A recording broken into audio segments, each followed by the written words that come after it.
Assalamualaikum warahmatullahi wabarakatuh. Pada kesempatan kali ini kami dari kelompok 2 akan mempresentasikan penentuan pertanian komunitas. Nah, penentuan pertanian komunitas itu tergantung pada 4 hal. Yang pertama iklim, kondisi lapangan, kesesuaian lahan, dan pasar. Selanjutnya, yang pertama itu ada iklim. Iklim itu merupakan salah satu komponen ekosistem dan faktor produksi yang sangat dinamik dan sulit untuk dihindarkan. Nah, unsur iklim ini punya unsur yang itu yang pertama radiasi matahari, curah hujan, suhu, kelembapan udara, dan angin. Nah, iklim ini sendiri juga dibagi menjadi tiga, jadi iklim tropis, subtropis, sedang, dan dingin. Selanjutnya,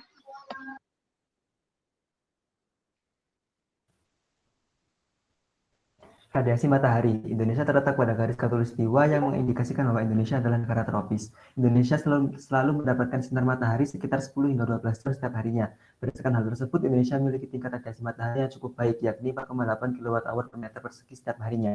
Pada musim hujan, nilai curah hujan dan keawanan menjadi meningkat, serta lama penyinaran menjadi lebih singkat. Radiasi matahari optimum yang dibutuhkan tanaman untuk melakukan proses fotosintesis adalah 209,3 hingga 528,2 watt per meter persegi. Dan fotosintesis maksimum ada intensitas cahaya 300 watt per meter persegi. Next. Selanjutnya curah hujan. Curah hujan merupakan salah satu unsur iklim yang cukup penting dan merupakan bagian dari daur hidrologi yang tidak terpisahkan. Distribusi hujan akan berbeda-beda menurut ruang dan waktu sebagai akibat dari pengaruh faktor cuaca lainnya seperti suhu, angin, radiasi surya, dan kelembapan serta kondisi topografi. Selanjutnya, iklim. Faktor yang mempengaruhi iklim antara lain suhu, matahari, tekanan udara, topografi, badan air, angin, dan perawanan. Selanjutnya, klasifikasi iklim. 1. Klasifikasi iklim matahari. Iklim matahari merupakan klasifikasi iklim yang menghitung paparan sinar matahari yang diterima suatu wilayah dalam kurun waktu tertentu. Klasifikasi ini membagi zona iklimnya sesuai dengan lokasi geografis lintangnya. Selanjutnya, iklim tropis. Pada wilayah ini, suhu rata-rata harian tergolong tinggi, bahkan dapat mencapai angka 30 derajat Celcius. Hal ini terjadi karena terdapat paparan sinar matahari yang sangat intens. Selanjutnya, iklim subtropis. Iklim subtropis meliputi lintang 23,5 hingga lintang 40 utara dan selatan. Iklim ini ditandai dengan keberadaan 4 musim dalam 1 tahun, yaitu musim panas, dingin, semi, dan musim gugur. Selanjutnya, iklim sedang. Pada zona iklim ini sudah mulai ditemukan hutan gugur, hutan konifer, dan padang stepa. Namun jarang sekali ditemukan tundra dan taiga karena suhu yang ada belum cukup dingin. Selanjutnya, iklim dingin. Pada wilayah beriklim dingin, musim dingin berlangsung lama dan musim panas berlangsung cepat. Selain itu, malam hari di kawasan ini juga lebih lama dibandingkan dengan siang hari. Terkadang terjadi fenomena midnight sun di beberapa wilayah.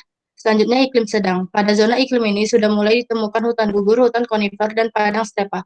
Namun jarang sekali ditemukan tundra dan taiga karena suhu yang ada belum cukup dingin. Selanjutnya, klasifikasi iklim yang kedua adalah klasifikasi iklim fisis. Klasifikasi iklim fisis merupakan cabang klasifikasi iklim yang menjelaskan bahwa iklim berbeda-beda tergantung dengan lokasinya dan kondisi bentang alamnya. Klasifikasi iklim fisis terbagi menjadi 3, yaitu air, topografi, dan angin. Yang kedua adalah iklim kontinental. Iklim kontinental adalah sebutan bagi wilayah yang lebih dipengaruhi efek daratan dibandingkan dengan efek lautan.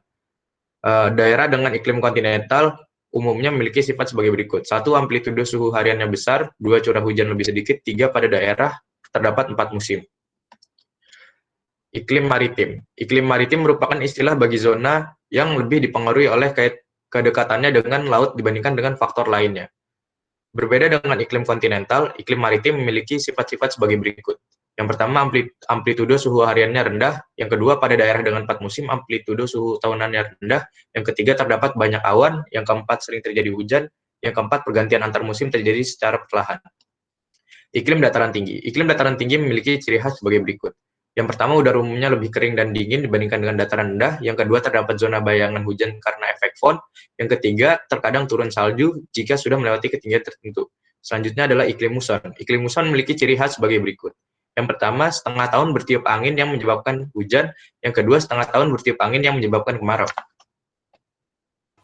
Implementasi curah hujan pada berbagai komoditas di Indonesia. Berdasarkan curah hujannya, Indonesia terbagi menjadi 3 zona waktu dalam setahun.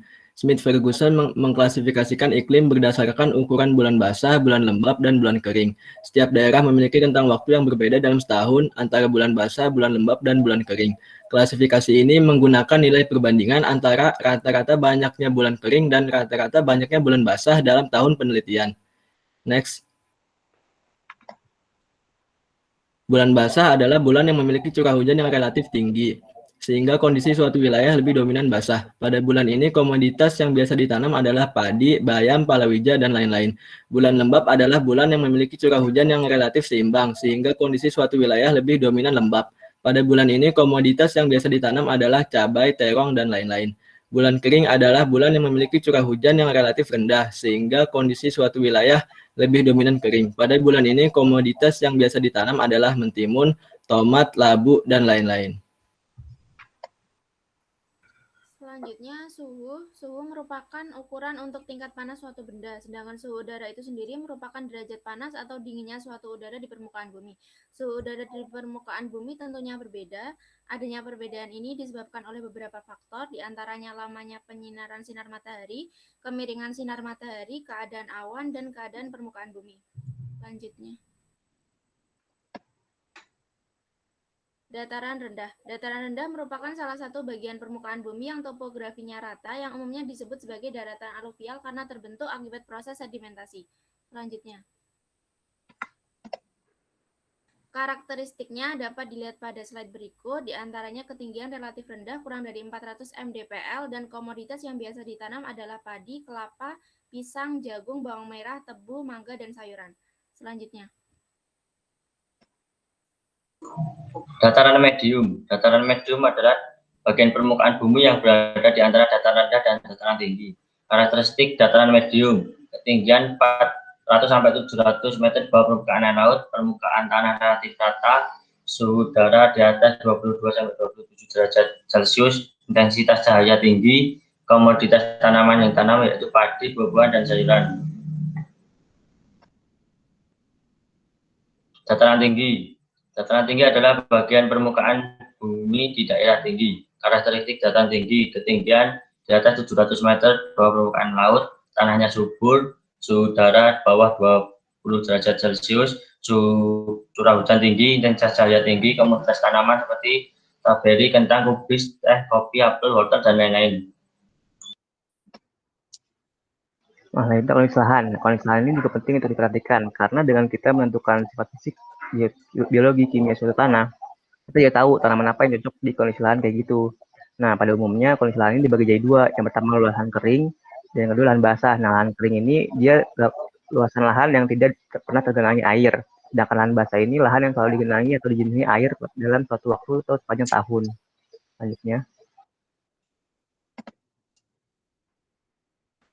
Contoh pertanian lahan basah adalah sawah dan rawa. Karakteristik dari sawah sendiri adalah topografi selalu rata, dibatasi oleh pematang, diolah selalu pada kondisi berair, ada sumber air yang kontinu kecuali sawah tak ada hujan, kesuburan tanahnya relatif stabil, dan tanaman utamanya adalah padi. Next. Sedangkan karakteristik rawa sendiri adalah jenuh air sampai tergenang secara terus-menerus, topografi landai datar sampai cekung, adanya sedimen mineral atau gambut, dan ditumbuhi vegetasi alami. Next. Selain itu, ada pertanian lahan kering memiliki karakteristik lahan tidak dijenuhi air atau kering, pengairan tergantung curah hujan, dan topografi rata miring berbukit. Contohnya adalah tegalan dan perkebunan. Next. Kesesuaian lahan. Kesesuaian lahan pada hakikatnya merupakan penggambaran tingkat kecocokan sebidang lahan untuk suatu kegunaan tertentu. Adapun cara untuk mengevaluasi lahan guna mendapatkan data langsung dari lapang. Yang pertama, survei lahan. Yang kedua, mengumpulkan data lapang dan lingkungan saat melakukan survei lahan. Dan yang ketiga, menganalisis data. Next.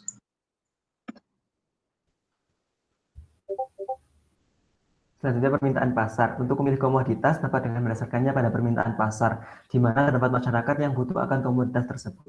Permintaan pasar adalah generalisasi konsep permintaan konsumen, di mana didefinisikan sebagai alternatif kuantitas yang konsumen bersedia dan mampu membeli pada berbagai tingkat harga. Semakin tinggi harga suatu barang, maka semakin sedikit jumlah barang yang diminta, demikian sebaliknya. Peningkatan permintaan suatu komoditas pangan, baik secara individual maupun kelompok, erat kaitannya dengan angka pertumbuhan penduduk. Next. Pengertian komoditas. Komoditas merupakan suatu bentuk produk, barang yang dapat diperjualbelikan dan memiliki daya tarik di pasar. Sedangkan pengertian komoditas dalam bidang pertanian adalah berbagai produk atau hasil pertanian yang dapat dijual serta memiliki daya tarik di pasar. Permintaan beragam komoditas di pasar. Semakin besar permintaan beragam komoditas di pasar, maka akan semakin tinggi pula daya beli di pasar. Misalnya pada produk pertanian. Produk pertanian dijual di pasar memiliki kelebihan dan kekurangannya masing-masing. Komoditas unggulan pertanian di Indonesia berasal dari bahan-bahan makanan pokok seperti padi, ubi kayu, dan kacang kedelai.